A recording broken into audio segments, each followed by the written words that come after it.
Tiga. Assalamualaikum warahmatullahi wabarakatuh. Perkenalkan, kami dari kelompok 1 Keamanan Internasional. Di sini kami akan mempresentasikan hasil diskusi dan hasil pengerjaan tugas kami terkait konflik Rusia dan Ukraina melalui sebuah tayangan video. Sebelumnya perkenalkan, nama saya Isyam Abdul Jijan dengan NIM 223051121. Di sini saya akan menjelaskan terkait rumusan masalah dan latar belakang yang kami ambil. Invasi Rusia ke Ukraina yang dimulai pada 24 Februari 2022 merupakan salah satu konflik terbesar di abad ke-21. Konflik ini bukan hanya soal dua negara yang bertikai, tetapi juga melibatkan kekuatan besar di dunia seperti Amerika Serikat, Uni Eropa, dan NATO. Akar masalahnya sudah ada sejak lama. Tepatnya sejak Uni Soviet bubar pada tahun 1991. Sejak saat itu, Ukraina mulai menjauh dari pengaruh Rusia dan mendekat ke barat, bahkan ingin bergabung dengan NATO dan Uni Eropa. Bagi Rusia, ini dianggap sebagai ancaman yang serius terhadap keamanan nasional mereka. Rusia merasa bahwa perluasan NATO ke arah timur adalah bentuk provokasi, sehingga mereka melihat Ukraina sebagai wilayah penting yang harus dijaga agar tetap berada dalam pengaruhnya. Untuk membenarkan invasinya, Rusia mengklaim bahwa mereka ingin melindungi warga beretnis Rusia di Ukraina Timur dan melakukan denazifikasi. Namun alasan ini banyak diragukan oleh dunia internasional. Sebaliknya, banyak negara melihat tindakan Rusia sebagai pelanggaran terhadap kedaulatan Ukraina dan hukum internasional. Perang ini juga berdampak besar terhadap dunia, terutama di bidang energi, pangan, dan keamanan. Rusia dan Ukraina adalah eksportir utama minyak, gas, dan gandum. Akibatnya, banyak negara mengalami kenaikan harga dan krisis pasokan. Selain itu, ancaman dari Rusia yang menyebut soal senjata nuklir juga menimbulkan ketakutan akan perang yang lebih luas. Dalam situasi seperti ini, negara-negara yang bersikap netral seperti Indonesia berada dalam posisi sulit. Di satu sisi ingin tetap netral dan mendorong perdamaian, tapi di sisi lain harus tetap memegang teguh prinsip hukum internasional dan tidak membenarkan pelanggaran kedaulatan. Lalu, rumusan masalah yang kami ambil adalah bagaimana dinamika invasi Rusia ke Ukraina, serta dampaknya terhadap kebijakan Ukraina, ancaman keamanan global, dan respon diplomatik Indonesia. Di sini saya akan menjelaskan sedikit terkait rumusan masalah yang kami ambil. Rumusan masalah tersebut bertujuan untuk mengkaji secara menyeluruh bagaimana dinamika invasi Rusia ke Ukraina berlangsung, termasuk latar belakang dan strategi yang digunakan kedua belah pihak. Selain itu, fokus juga diarahkan pada dampak invasi tersebut terhadap kebijakan politik dan keamanan Ukraina, serta bagaimana konflik ini memicu ancaman terhadap stabilitas global, khususnya dalam sektor energi, pangan, dan potensi eskalasi militer. Dalam konteks ini, penting juga untuk melihat bagaimana Indonesia merespon secara diplomatik sebagai negara non-blok yang menjunjung tinggi prinsip netralitas, namun tetap terikat pada komitmen terhadap hukum internasional dan upaya perdamaian dunia. Mungkin itu saja yang bisa saya sampaikan dan saya jelaskan. Kurang lebihnya mohon maaf. Terima kasih. Assalamualaikum warahmatullahi wabarakatuh. Perkenalkan, nama saya Bisra Sadewa Agung Nawawi dengan NIM 2023 05101024. Baik, di sini saya akan menjelaskan terkait sebab-sebab invasi Rusia terhadap Ukraina. Jadi, seperti yang kita ketahui bersama, invasi Rusia ke Ukraina terjadi pada tahun 2022. Peristiwa ini terjadi bukanlah secara mendadak. Peristiwa ini juga merupakan puncak dari konflik berkepanjangan yang melibatkan berbagai faktor geopolitik, sejarah, dan identitas nasional. Pemahaman terhadap latar belakang invasi ini sangat penting agar kita tidak melihatnya hanya sebagai konflik militer semata, tetapi sebagai hasil dari dinamika yang kompleks dan telah berlangsung lama selama bertahun-tahun. Salah satu faktor utama yang memicu invasi ini adalah keinginan Ukraina untuk semakin mendekat ke arah barat, khususnya melalui upaya untuk bergabung dengan NATO dan Uni Eropa. Bagi Rusia, hal ini dianggap sebagai ancaman serius terhadap keamanan nasionalnya. Sejak bubarnya Uni Soviet pada tahun 1991, NATO secara bertahap telah memperluas keanggotaannya ke negara-negara bekas Blok Timur. Angka ini terus-menerus menimbulkan kekhawatiran di pihak Rusia. karena berarti kekuatan militer NATO semakin mendekati perbatasan Rusia. Keinginan Ukraina untuk menjadi bagian dari NATO dipandang sebagai garis merah yang tidak boleh dilanggar dan menjadi salah satu pemicu utama respon agresif dari Moskow.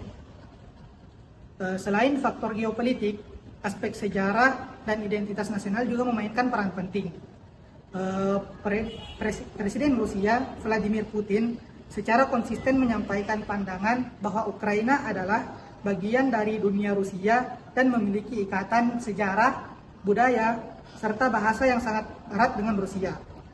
Menurutnya, Ukraina seharusnya tidak berdiri sepenuhnya sebagai negara merdeka yang terpisah dari pengaruh Rusia. Pandangan ini juga digunakan sebagai dasar ketika Rusia menganeksasi wilayah Crimea pada tahun 2014 dengan alasan untuk melindungi masyarakat etnis Rusia yang tinggal di wilayah tersebut. Narasi yang sama kembali digunakan dalam pembenaran invasi pada tahun 2022. Di samping itu, konflik di wilayah timur Ukraina, khususnya di daerah Donbas, telah menjadi sumber ketegangan yang terus-menerus sejak tahun 2014. Di wilayah ini, kelompok separatis pro-Rusia melakukan pemberontakan terhadap pemerintah Ukraina dan menerima dukungan langsung dari Rusia, baik dalam bentuk senjata, logistik, maupun bantuan politik. Ukraina berusaha mengambil kembali kendali atas wilayah tersebut, namun tindakan militer yang diambil oleh pemerintah Kiev justru dianggap oleh Rusia sebagai provokasi.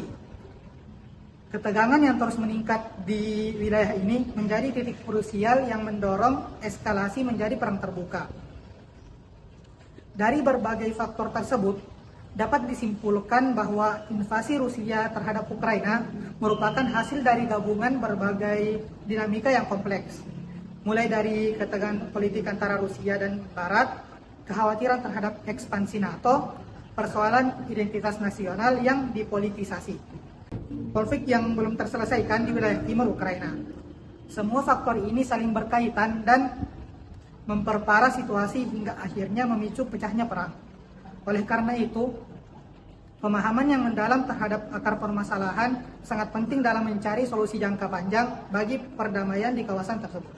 Mungkin cukup sekian dari saya. Terima kasih. Perkenalkan, nama saya Siti Aulana Fika dengan NIM akhir 009. Saya Nadia Gesha dengan NIM akhir 019. Di sini saya akan melanjutkan penjelasan dari Piska, yaitu menjelaskan tentang kebijakan Ukraina dalam menghadapi invasi. Untuk menanggapi invasi Rusia, Ukraina menerapkan kebijakan pertahanan lengkap, termasuk perlawanan militer, mobilisasi sipil, dan diplomasi internasional. Pemerintah segera menetapkan status darurat militer dan mengizinkan mobilisasi penuh tentara. Selain angkatan bersenjata biasa, warga sipil juga berpartisipasi dengan membentuk pasukan pertahanan teritorial untuk melindungi garis depan dan kota-kota penting.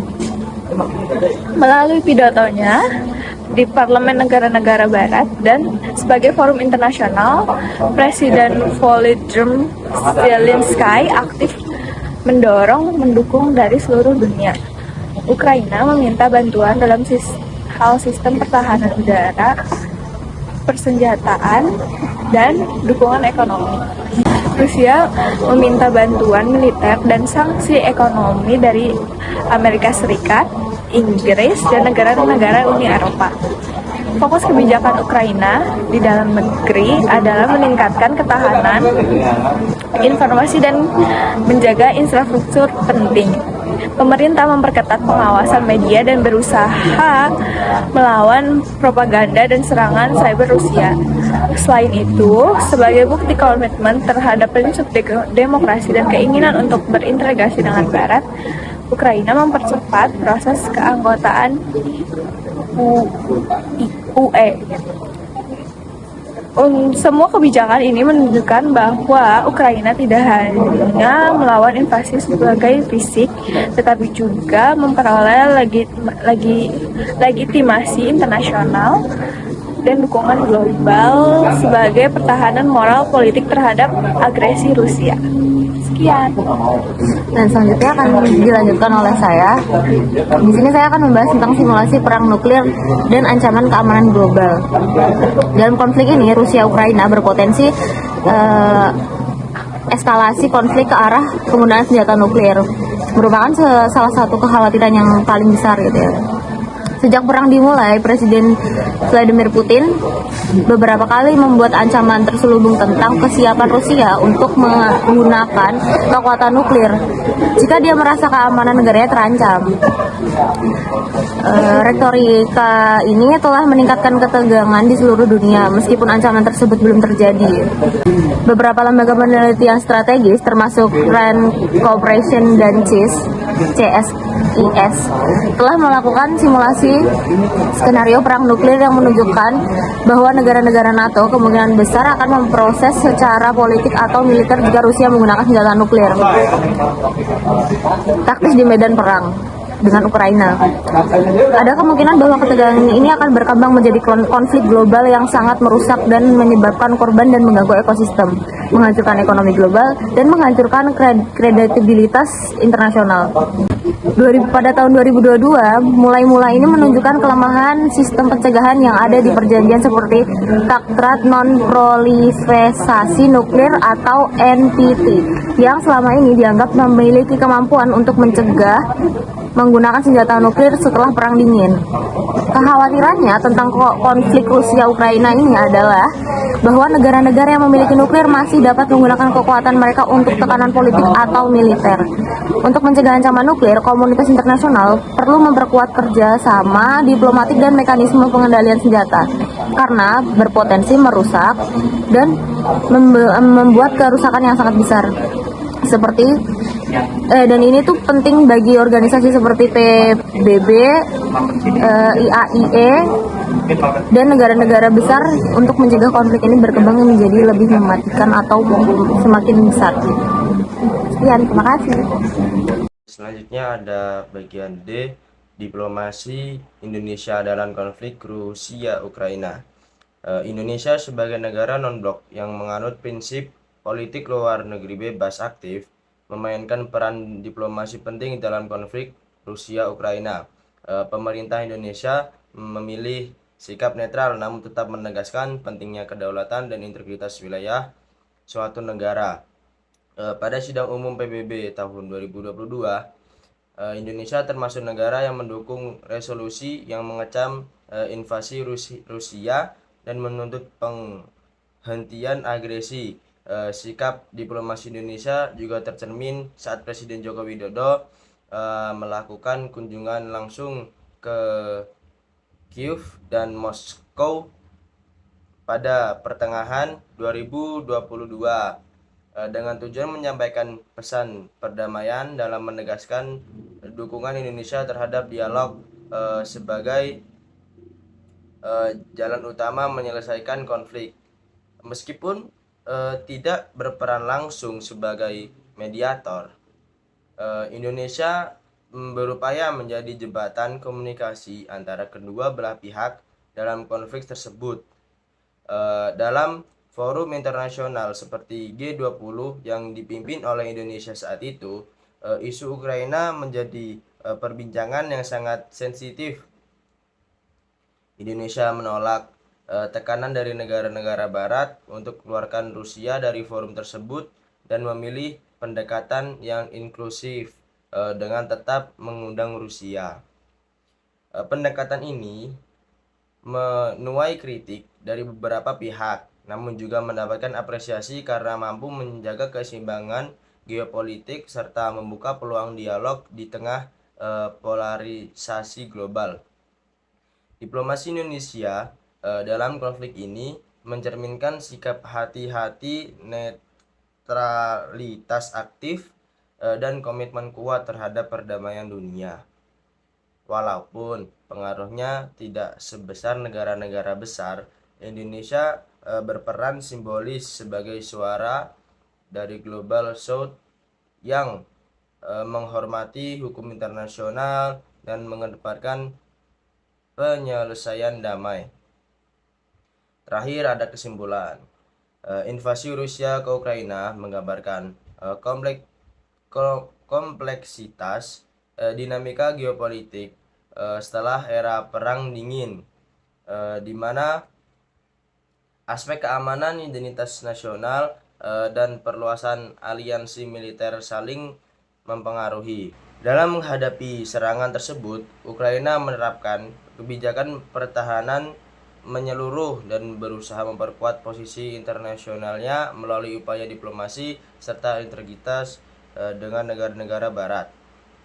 Di sisi lain, ancaman penggunaan senjata nuklir menambah lapisan baru dalam krisis ini yang memerlukan perhatian serius komunitas global. Indonesia dengan prinsip politik luar negeri bebas aktif memainkan peran penting dalam mendorong penyelesaian damai dan menjaga stabilitas di kawasan.